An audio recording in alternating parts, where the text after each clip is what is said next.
네, 안녕하세요. 논준모연구소의 김성환 소장입니다.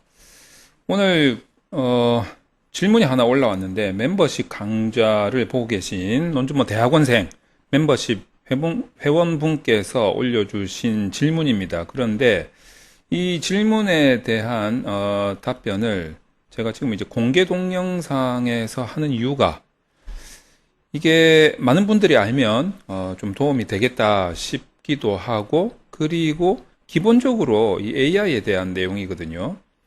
이게 지금 현재 많은 논란이 있지 않습니까? 논문에서 AI를 어느 정도까지 이용을 해야 되느냐, 또는 뭐 AI를 이용해서 논문 쓰는 것이 과연 문제가 있는 거냐 없는 거냐, 뭐 이런 논란이 있습니다. 그래서 이제 이 부분에 대해서 우리 모두가 다 정확하게 알고 좀 주의 깊게 사용해야 되겠다라는 차원에서 멤버십에서 들어온 질문이지만 답변은 공개 동영상으로 하게 됐습니다. 자, 그럼 이제 어떤 질문인지 한번 살펴보겠습니다. 멤버십 동영상에 이런 질문이 올라왔습니다. 지금 글자가 좀 작으니까 제가 좀 크게 확대시켜가지고 좀 보여드리도록 하겠습니다. 자, 이제 글자가 좀 커졌죠. 글자가 좀 깨지네요. 크게 하니까. 캡처를 했더니 그런 것 같아요. 자, 우선 이제 AI를 활용해서 논문을 쓸 수 있겠느냐, 뭐 이런 질문이 올라왔습니다. 자, 여기에 대해서 이제 제가 답변을 하긴 했는데 답변을 다 해놓고 가만히 생각해 보니까 많은 분들이 아는 게 좋겠다라는 생각이 들었습니다. 그냥 쭉 제가 읽어보겠습니다. 우선 이제 AI를 활용하는 것은 한계를 정확히 알고 해야 되겠다라는 점이 정말 중요합니다. 첫 번째는 AI가 한 선행연구조사는 믿을 수가 없어요. 왜냐하면 이제 AI는 우리가 이제 그 소위 말하는 웹페이지 상에 올라와져 있는 뭐 텍스트라든지 또는 이미지 같은 것들을 가지고 와서 찾아주는 뭐 이런 역할을 하는 것이지, 이 웹페이지 상에 오르기 이전에 어떤 과정이 있습니까? 데이터베이스에서 어떤 웹 프로그래밍에 의해서 검색이 되고, 자, 요걸 제가 검색이라고 하겠습니다. 그리고 검색된 자료가 편집이 된 상황에서 여기 검색하고 편집은 누가 하는 겁니까? 이 프로그래밍 하는 거예요. 웹 프로그래밍 된 그 로직에 의해서 검색이 되고 그 내용이 HTML이라는 웹페이지를 만드는 언어에 의해서 편집이 되어서 웹페이지 상의 텍스트나 이미지로 나타나는 거죠. 그런데 AI는 현재까지는 뭐 저도 이제 기술의 발전은 어디까지 되어 있는지는 제가 정확하게 잘 모르겠습니다만은, 제가 조사한 바에 의하면 현재로서는 AI가 요 프로그래밍에 의해서 데이터베이스에 검색을 하고 검색된 결과물을 HTML이라는 편집된 페이지로 만드는 것까지는 AI가 여기까지는 못 들어가고, 그렇게 해서 웹페이지로 만들어진 결과물에 대해서만 자료를 찾고 편집하고 할 수 있다. 지금 이렇게 돼 있단 말이에요. 물론 이제 기술적으로 이게 어느까지 지금 어디까지 진화가 됐는지 발전이 됐는지 저는 뭐 그건 자세히는 잘 모르겠어요. 자, 그래서 우리가 보통 선행연구 조사를 한다라고 했을 때 그 선행연구들의 원본 파일이 어디 있냐면 대부분 데이터베이스에 있습니다. 어떤 뭐 요약 정리라든가 소개라든가 또는 뭐 초록이라든가 이런 것들이 다 데이터베이스에서 불러오는 거란 말이에요. 그러니까 우리가 만약에 챗GPT나 노션 AI 같은 것을 사용해서 뭐 어떤 선행연구 좀 찾아주세요 하면 AI 보고 지금 뭐를 시킨 겁니까? 검색을 시킨 거잖아요. 근데 AI는 검색을 못 한다니까. 그렇게 해서 누군가 검색해서 이미 결과물로 웹페이지로 만들어진 거에 대해서만 자료를 찾을 수 있다는 거예요. 그래서 AI가 검색을 못하기 때문에 선행연구조사 자체를 시킬 수는 없어요. 그러니까 우리가 만약에 선행연구 뭐 자료 찾아줘 이런 요청을 하면 AI는 실제로 데이터베이스에서 검색을 해서 얻은 결과를 편집해서 보여주는 게 아니라 어딘가에 웹페이지에 있는 자료들을 조합을 해가지고 마치 검색한 결과인 것처럼 보여줄 뿐이다. 이거죠. 우리가 거기에 속으면 안 된다라는 겁니다. 그래서 결론적으로는 선행연구조사 자체는 연구자가 직접 하는 게 현재로는 맞다라는 거예요. 연구자가 직접 하셔야 돼요. 아마도 챗GPT나 노션 AI를 사용해 보신 분들은 아시겠지만 저도 챗GPT에 뭐 선행연구조사를 요청을 하게 되면 이거는 내가 못한다. 연구자가 직접 해라. 이런 글이 답변으로 돌아오는 경우를 요새 종종 봅니다. 그러니까 여러분들 여기에 유의하셔야 돼요. 이게 한계라는 거예요. 이게 한계. 그리고 또 하나는 자, 좋다. 그러면 내가 검색은 안 시킬게. 내가 자료를 직접 찾아서 AI한테 던져주고 AI야, 이 내가 던져준 자료를 편집을 좀 해서 나한테 주겠니? 라고 그 정도는 AI가 해줄 수 있다는 거죠. 그런데 편집을 해서 AI가 나한테 제시해준 그 결과물을 그냥 고지고대로 복사해서 내 논문에 그대로 붙여넣기 해서는 안 되겠다. 이 소리예요. 왜냐하면 기본적으로 이게 영어 기반이잖아요. 그러니까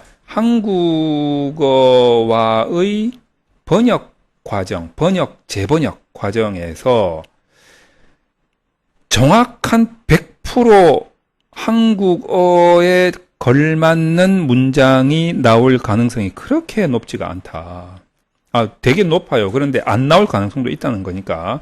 그래서 이제 노션 AI 같은 경우에는 내가 분명히 한국어 집어넣고 한국말로 요청을 해서 편집을 해달라고 했는데 편집한 결과물에 막 존댓말이 쓰여져 있다거나 문법이 조금 안 맞다거나 내용상 맞지 않는 문장이 조금 포함이 돼 있다거나 이런 경우가 가끔 있어요. 자, 그래서 챗GPT 같은 경우에는 정확도가 조금 더 노션 AI보다는 조금 더 좋은데 AI 자체가 영어 기반이라서 나타나는 문제이기 때문에 그래서 여러분들이 AI가 만들어준 문장, 문구 이런 것들은 반드시 다시 읽어보셔야 돼요. 읽어보고 연구자가 연구자 논문의 내용에 맞게끔 다시 편집하셔야 된다. 이 말씀을 꼭 드리고 싶어요.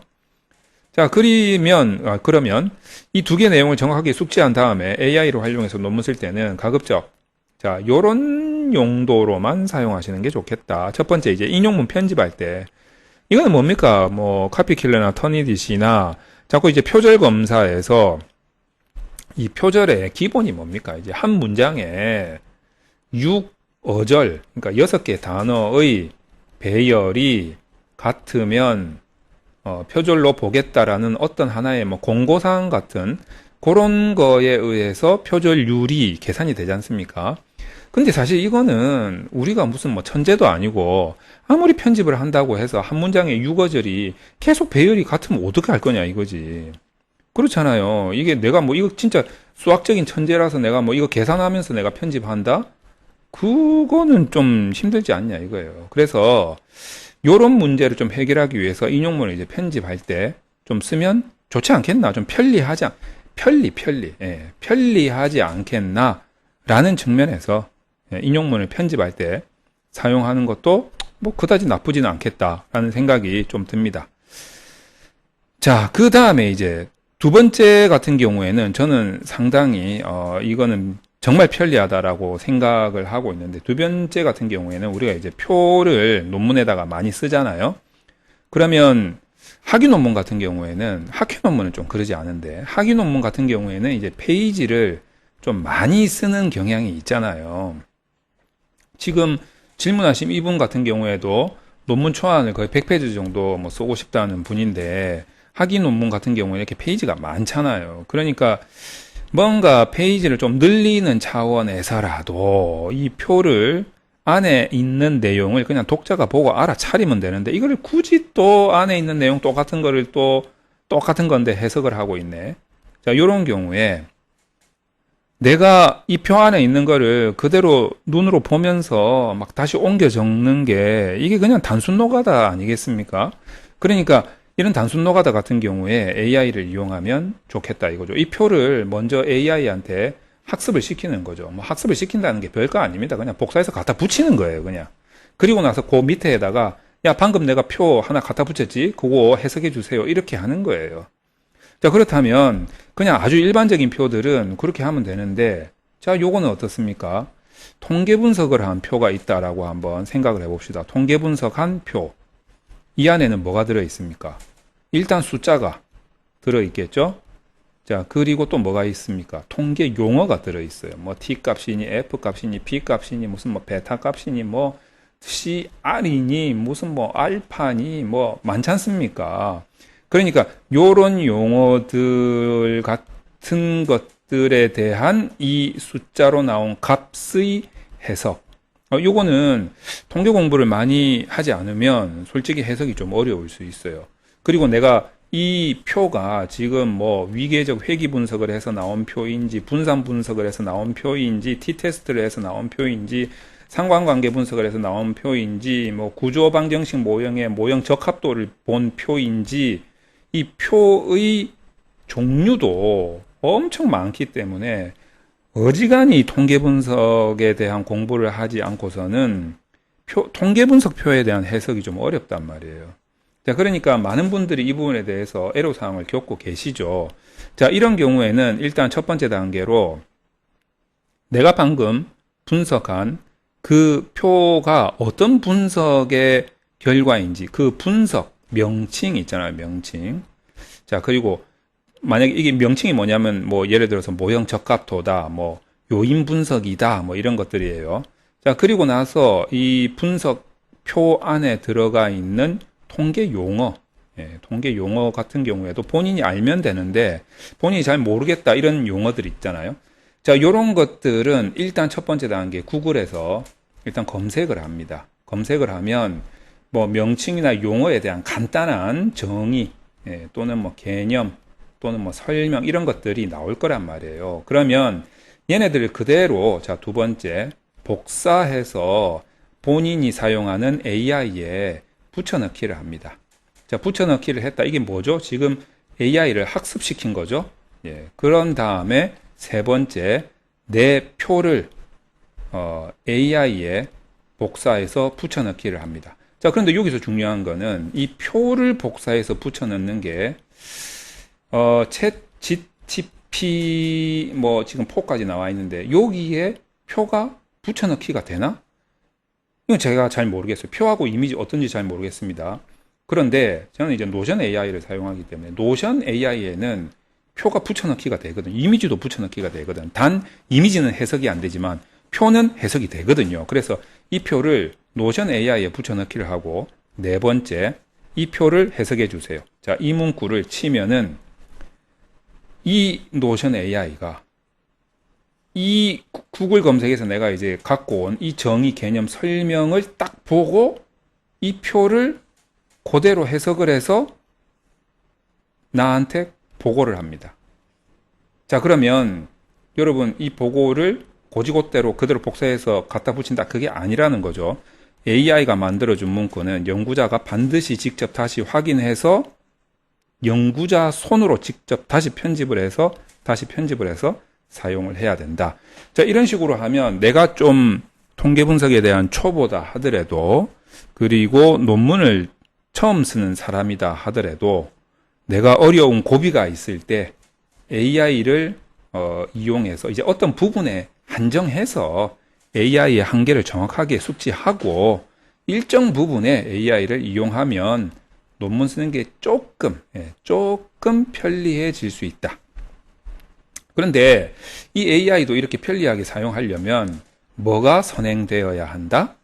일단 논문을 쓰고 논문을 작성할 수 있는 그런 실력 그리고 그런 역량이 선행되었을 때 AI가 아주 금상첨화의 역할을 할 것이다 이렇게 생각을 합니다. 그래서 이런 실력과 역량은 논준모 대학원 여기다 오랜만에 또 한번 써봅시다. 논준모 대학원 우리 논준모 연구소 유튜브 채널에 멤버십이 멤버십이죠. 멤버십.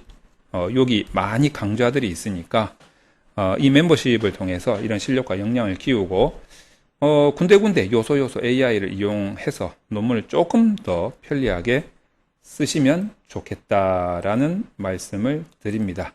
자, 그래서, 여러분, 오늘도 논문을 쓰기 위해서, 불철주야, 막, 열심히 고생하고 계신데, 기술은 계속 발전하고 있는 것 같아요. 지금 제가 이 질문도 잠깐 쉬는 시간에 봤는데, 그 전에 뭘 하고 있었냐면, 자모비나 또는 제스프를 이용을 해서 그래프를 좀 효과적으로 만들어낼 수 있는 그런 방법들 정리를 좀 하고 있었어요. 그래서 그걸 이제 강의로 만들려고. 왜냐하면 제가 이제 그래프를 좀 고도로 만들기 위해서는 이제 R 언어 그대로 사용해서 R 스튜디오에서 내가 원하는 그래프를 막 만들어내는 이제 이런 거를 하고 있었는데, 자모비나 제스프도 논문 쓰는 데 있어서 사용되는 그래프 만드는 정도는 얼마든지 좋은 그래프를 만들어낼 수가 있더라고요. 그래서 요거를 가지고 그래프를만